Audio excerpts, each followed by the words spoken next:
When I say that the 91% of African Americans who hold a favorable rating of Barack Obama are probably racist, or a good portion of them, what I mean by that is very simple. It means that they are going to vote favorably for him no matter what he does, simply because he's black. That's it. Those numbers, 91, 92%, are a reflection of the election from the day of 2008 and the day of 2012, both elections. That's how many people voted for him that are African American. And those numbers of favorable ratings have held without fluctuation.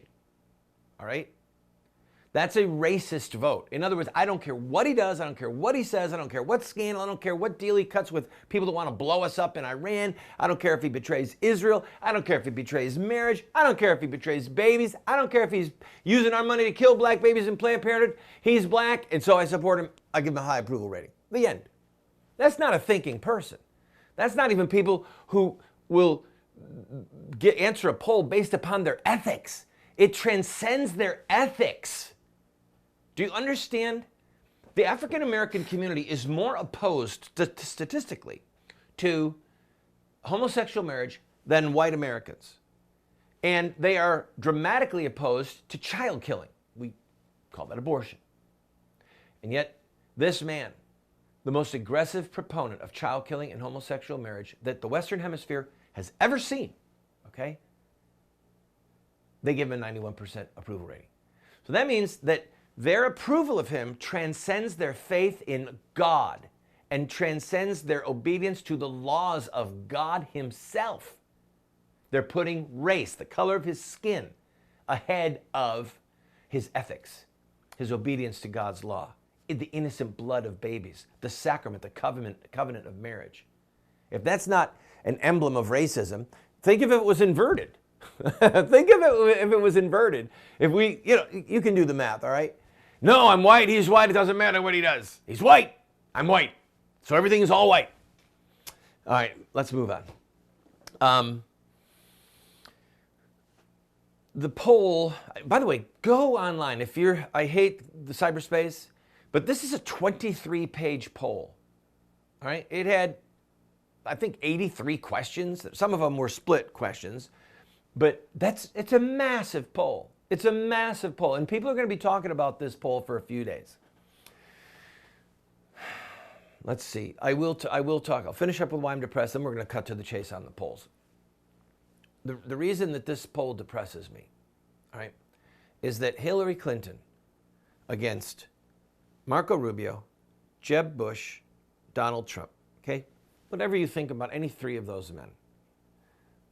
Marco Rubio, Jeb Bush, Donald Trump, in a head-to-head contest, she beats them. Every single one of them. Now, when you, let's do it now. That makes sense, all right? Thank you, the little voice inside my head. There's a voice inside my head that says, keep going with your thought. Then there's another voice that says, no, let's be unpredictable. Ready? Here are the questions. Now remember, Hillary beats Trump, Bush, Rubio. That was one of the things that they polled. So here's the question. What is the first word that comes to your mind when you think of Hillary Clinton? And these numbers are not percentages. Figures show the number of times each response was given. This table reports only words that were mentioned at least 5 times. So you're on the poll, you're taking the poll, right? Yes, yes. Oh, by the way, the pollster asks you, what's the first word that comes to your mind when you hear the name Hillary? Boom, they just, whatever it is, that first word out of their mouth, that's what they write down. Ready? I'm going to read to you the order that they come in. Liar, 178 people. Dishonest, 123 people. Now, right off the bat, that's 300. So that means that 20% of the people that voted, okay, said, bang, liar and dishonest, right out of the chute. The third thing that they say is untrustworthy. The fourth one, that was 93. The fourth one is experience. That's the first positive word. Then next is strong. Then the next is Bill. There's so many jokes there, but we don't have time, and it's not the point. Then woman, smart, crook, untruthful, criminal, deceitful, Then we've got Democrat intelligent email, politician. Then here goes another wave. Benghazi, corrupt, crooked, determined, good, leader, murder. There's one. Oh, that goes all the way back to the Arkansas days.